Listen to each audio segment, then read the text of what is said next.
Hello everyone.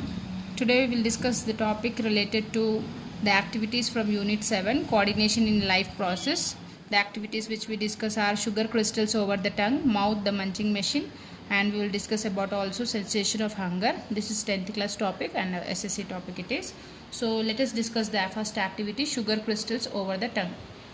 Before starting this activity, if you like this video, please subscribe this channel, click the bell icon for the latest updates. So let us start the topic, sugar crystals over the tongue. Let us discuss this activity. What is the procedure we have for this activity is, place some sugar crystals on the tongue and keep the mouth open. Now tongue should not touch the palate. This is the condition in the step 1. Tongue should not touch the palate. Now record the time, in how much time we are going to know the taste of that food item. Next, step 2. Place some sugar crystals on your tongue.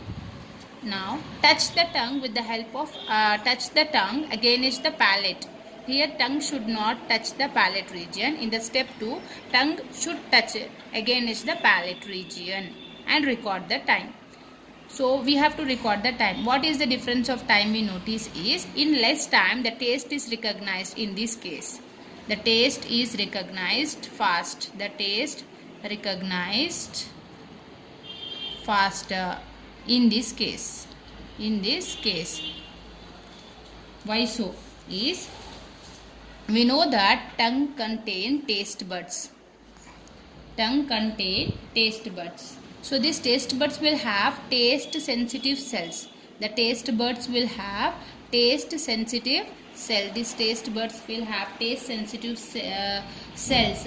When the food is placed on the tongue, when food is placed on the tongue, these taste sensitive cells, they detect the taste of the food material and they take this message, and this message is transmitted to the brain.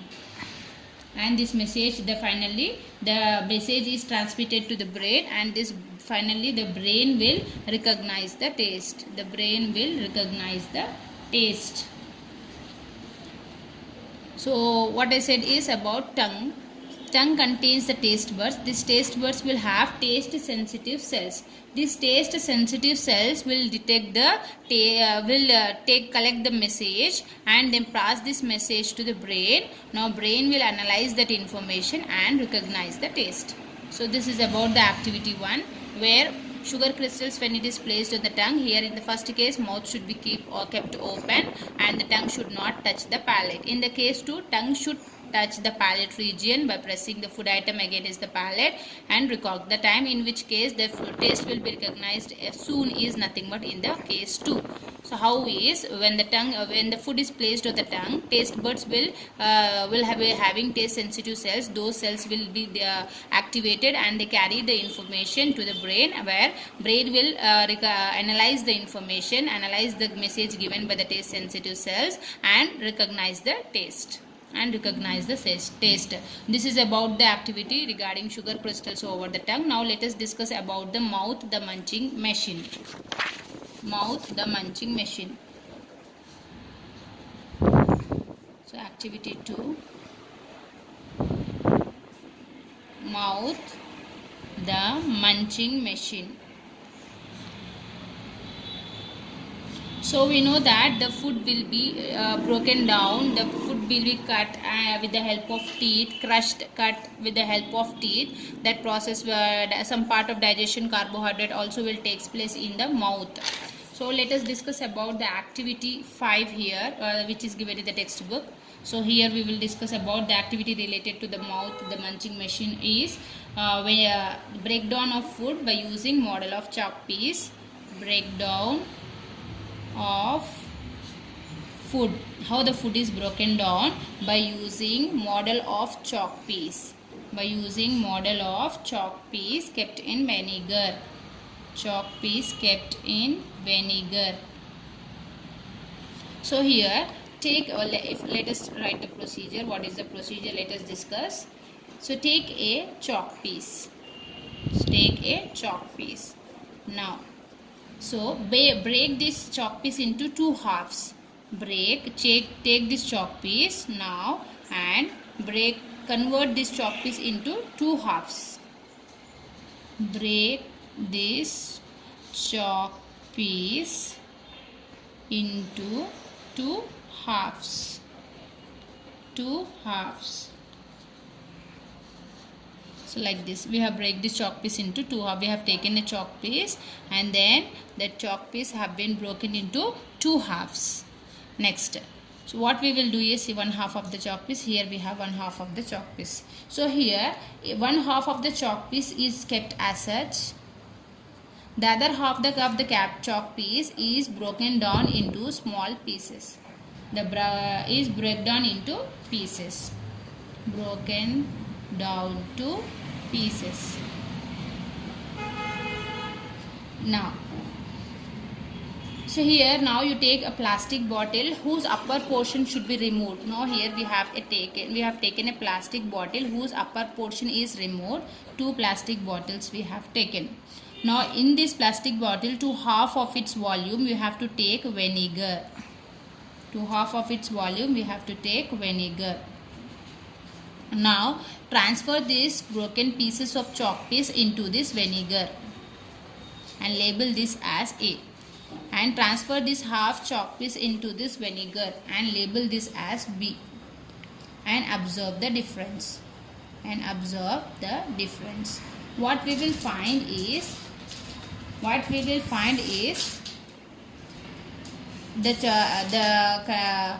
chalk piece which is broken down into pieces in vinegar will be dissolved soon. Here A. What we will see in this case, the bottle where we have labeled A is, we will observe is the chalk piece will be dissolved soon. Chalk piece will be dissolved faster then compared to the case B. Then compared to the plastic bottle which having vinegar containing a half piece of chalk piece which is not broken down into pieces. So here the chalk piece, as it is broken down into pieces, when it will dissolve in the vinegar very faster than compared to this one. So with this we can say that when food is broken down in the mouth into tiny pieces, it will help for the digestion. Based on this, what we can say is, when food is broken down into tiny pieces, that will help for complete digestion and absorption. Food can be digested properly. If it is digested properly, then it can be absorbed properly. Then when it is digested properly, it can be absorbed properly. So this experiment will say that when food is broken down to tiny particles, that will help for complete digestion and absorption. I repeat this activity again. So here we have taken one complete chalk piece which is later broken down into two pieces, where half of the piece is broken down into tiny pieces, where half of the piece is kept as such. So here we have to take a plastic bottle whose upper portion should be removed and label one of the plastic bottle as A, the other as B. Take half of its volume of this plastic bottle, take a vinegar solution in both these plastic bottles and label as A and B as we said. Now transfer these pieces of chalk piece into the plastic bottle containing vinegar and transfer this half piece of chalk piece into another plastic bottle containing vinegar and observe the difference. When we find that, we observe that the plastic bottle containing the pieces of chalk piece will be dissolved soon compared to the other one. Based on this, we can say that when food is broken down into small pieces, then it will aid for complete digestion and absorption process. With this, the second activity we have completed. So now let us study about the other concept, which is we wrote here sensation of hunger. We will discuss now.